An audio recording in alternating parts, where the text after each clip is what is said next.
Hello, everyone. It's Rock Crin, RK Inpost, or Rock O the Crins, or, your friendly neighborhood Spider Man.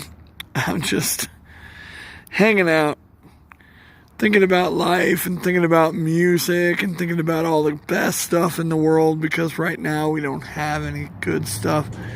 And, I'm right by this place, and you know how I feel about it. It, you know, predatory lending and extreme spending, that kind of thing. But anyways, I want to talk tonight about a band. I talked about Propagandhi already, and if you haven't listened yet, you're missing out. But now I want to talk about Faith No More, who are very popular for a long time. But they were still kind of niche for some reason. It was like, well, yeah, we like them, but they're a little weird. And maybe that's why I like them so much. I don't know. Honestly. I know there's nothing to look at here. There we go. All right, back on the street, back at Chase. Yeah, so want to talk a little bit about Faith No More and the history of the band and, how they influenced me and how... just stuff. Just, if you don't know, here I am to give you the lesson. And it's only as far as I know. I can't tell you anything about their first album and their first singer because I don't know much. I know they replaced him with Mike Patton. I heard that Mike wrote all the lyrics to The Real Thing, the album, in one day or something, or overnight, and recorded them the next day. Something weird like that. I don't know if any of that's true. But, they're just an amazing group. Like, all the musicians in there are great. And although they've, transitioned lead guitar players, or I guess there's just only one guitar player, it doesn't seem like that position was all that important after they really got going, because it's the bass and the drums and the keyboards really that bring you the lyrics or bring you the music and, fill in the spaces between the lyrics. And the guitar is cool. I'm not saying that Jim Martin and Trey Spruance and John Hudson aren't great guitar players. I'm just saying that's not the focus of the band. I don't think only on the first album, I think, was the guitar the focus. But again, I don't know. I can't speak to it because I never listened to it. And that's my fault. That's completely my fault. But I just want to say that all three of those guys are rad. Trey Spruance, incredible guitar player. He was on that one Faith No More album. He's in all the Mr. Bungle records, and the Secret Chiefs 3 is kind of his project. Wonder what he's up to now. I have no idea. I have to look into it. He might be doing more Secret Chiefs stuff. I don't know.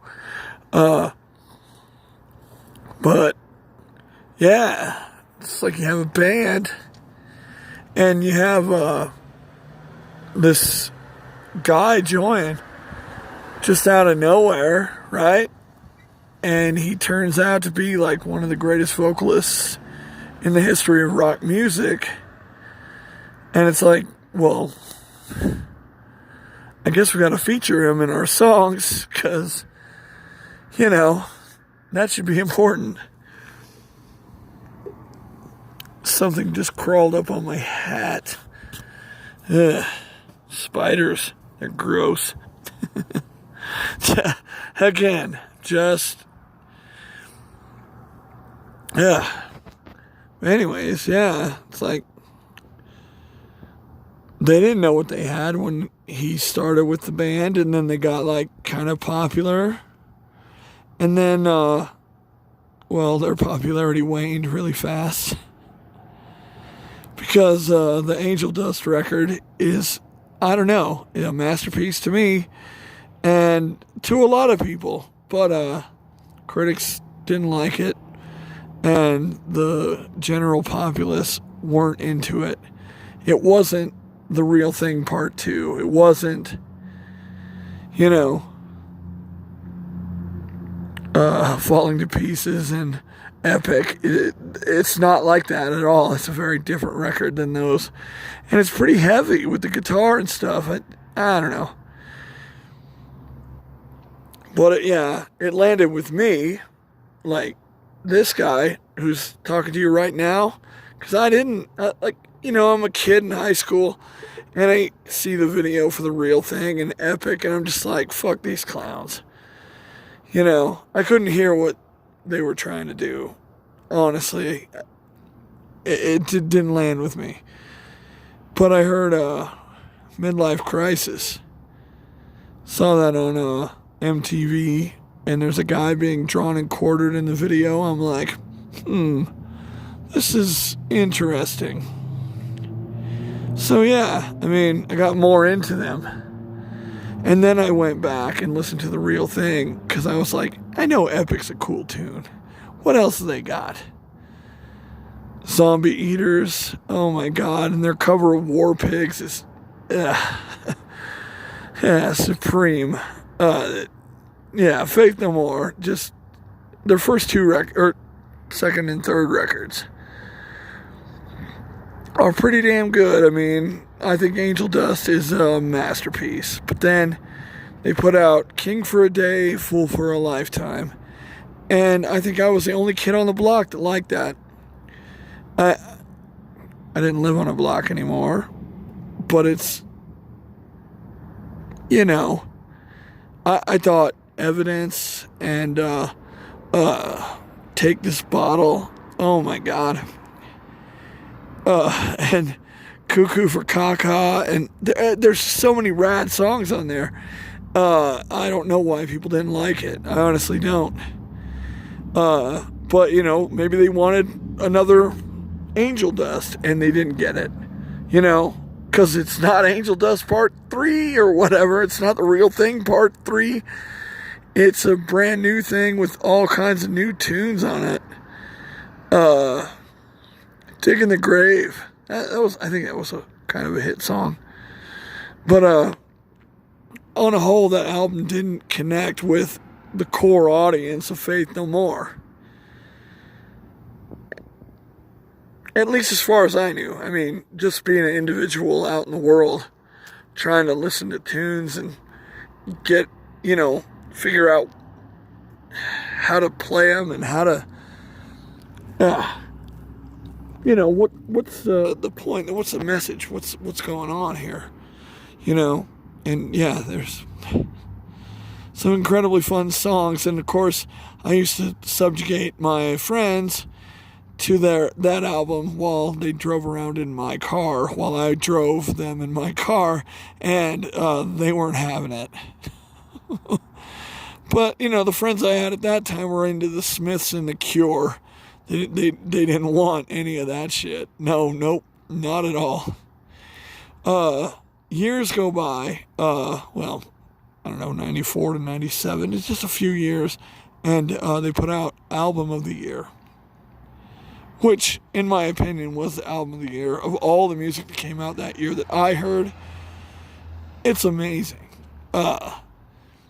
And this is the one with John Hudson. He's the new guitar player, and he does such a good job filling in that space that the keyboards, bass, and drums aren't filling. I don't know, man. They're not a guitar band, I don't think, but maybe they are. I don't know. Maybe I just listened to it yesterday. It's not very guitar heavy, but when it is, but Album of the Year comes out, and I get it. I played at my buddy's house, and he's like, this is so rad. I'm like, I know.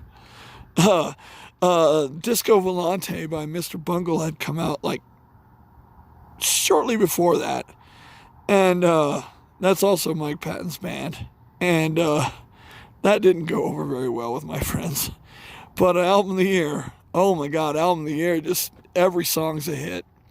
Every song on that album's a hit, not with the radio stations or anything, but with people who like music.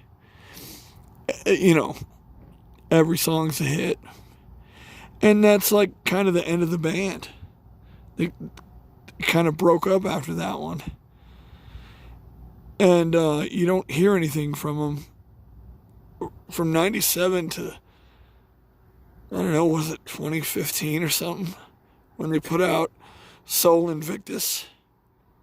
Now, Mike had been very busy. I think Roddy Bottum and Billy Gould had been working together. I don't know what John Hudson had been up to. Mike Borden was in Ozzy's band. I mean, yeah, they were all doing stuff.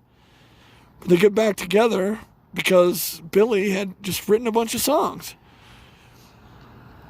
And he's like, hey, Mike, I think I'd like your voice on these tunes that I've written. And, Mike and Roddy and John are down. And Mike was like, dude, it'd be awesome to do a Faith No More reunion tour and have new music. Yeah. So, and then, of course, this is all what I've heard. I don't know if any of it's true. But Mike recorded all his vocals over the internet and sent them to Roddy and Billy, and they put the album together like that without ever being in the same room together, I think. But Soul Invictus is amazing. So many good songs on there. And it's like a return to form. It's like, it's more like King for a Day, I think. It feels more like that album than Album of the Year or Angel Dust. But it's still awesome. Soul Invictus says, whew, Cone of Shame. What is that last song? Motherfucker. I think it's called that. Get the motherfucker on the phone. That's the lyric. I'm not sure if that's the name of the song. But, yeah, that last song, Matador and Superhero and just the title track, Soul Invictus. And, there's so much good stuff on there.